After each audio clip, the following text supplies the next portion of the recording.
Saïd Larifou du barreau de Moroni aux Comores. C'est une victoire, il faut la savourer. Le combat sera très long, mais nous savourons avec un immense plaisir cette première étape qui est une étape victorieuse. Dans une démocratie, il faut les institutions, mais il faut aussi des hommes courageux, solides.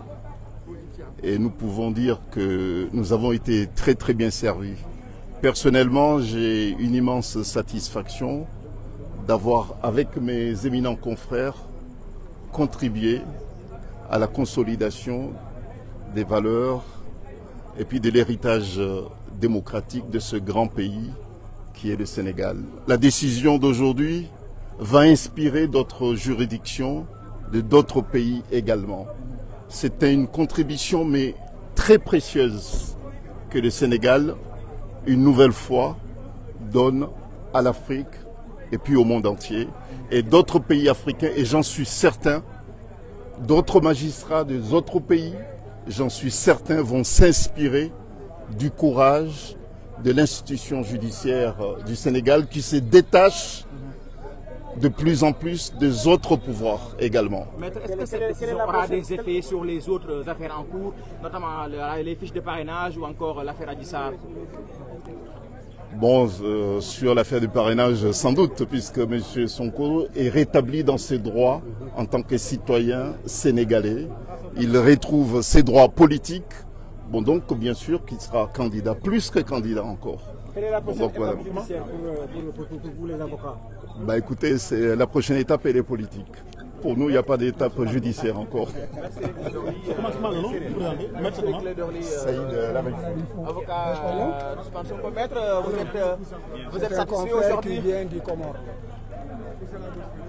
Je suis, il est vrai, satisfait, mais très fier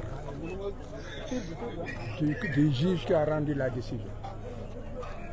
Il a fait montre d'un courage énorme.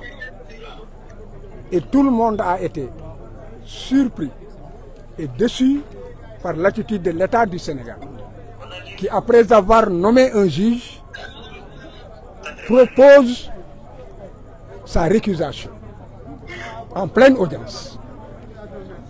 Comment est-ce que cela a pu se faire? Est-ce que le juge a refusé de céder aux tentations?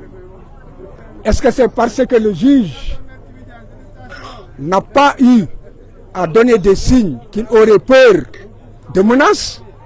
En tout état de cause, il y a une raison. Parce que personne ne s'y attendait, d'autant que le juge était en train de mener une audience où il était à équidistance. Il y a donc quelque chose qui s'est passé au sommet de l'État. Donc c'est une fierté. Mais ce qu'il faut surtout retenir, c'est que c'est un vent de liberté et d'indépendance qui souffle dans les rangs des magistrats. Un vent qui a débuté au nord avec l'avocat général, Marème Diop Gueye.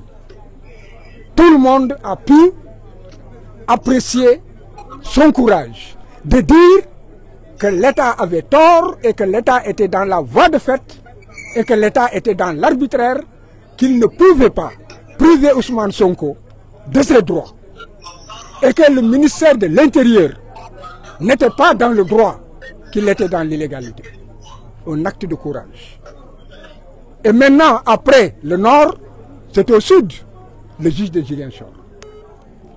Donc le juge de Ziguinchor lui donne raison, en réalité, que tout cela relève de voie de fait et d'une forme d'exercice de la violence sur non seulement les citoyens Ousmane Sonko, mais aussi sur la population. Parce que c'est la somme des citoyens qui fait un peuple. Et Ousmane Sonko aujourd'hui dirige des millions de Sénégalais. En les réprimant, en lui refusant ses droits, on force le jeu démocratique et déjà les parrainages ont commencé, la rupture de l'égalité dans la compétition est déjà rompue. Donc, ce vent de liberté inspirera d'autres juges. Parce que j'ai dit qu'il existe dans ce pays des juges fiers, des juges honnêtes, des juges indépendants, des juges courageux. Il n'y a jamais 203. Attendons de voir le troisième. Maître l'agent judiciaire de l'État a, semble-t-il, évoqué des proximités entre le juge et un proche d'Ousmane Sonko. Que répondez-vous à cela?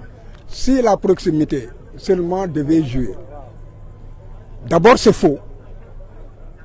Parce que Ousmane Sonko ne connaît pas le juge ne le connaît pas. C'est une vérité. Mais l'État dit que le juge aurait un frère qui serait un collègue de Ousmane Sonko. On n'a jamais parlé, il n'y a pas de lien de subordination. Il n'existe il n'y a pas de lien de parenté. Il n'y a pas de lien d'amitié. Et il n'est pas dit que le juge connaît Ousmane Sonko. Alors, mais c'est quoi la conséquence maintenant? Est-ce que cela veut dire qu'Ousmane Sonko va être candidat? Est-ce qu'il y aura une incidence sur les autres affaires judiciaires? La candidature d'Ousmane Sonko est une exigence sociale, c'est une exigence du peuple sénégalais. Est-ce que juridiquement c'est possible maintenant? Juridiquement, Ousmane Sonko doit être candidat. Nous nous battrons et le dernier mot appartient au peuple sénégalais. On peut dire que c'est acté. À partir de la décision de Ziguinchor, dès demain, il devrait pouvoir commencer les parrainages. Merci.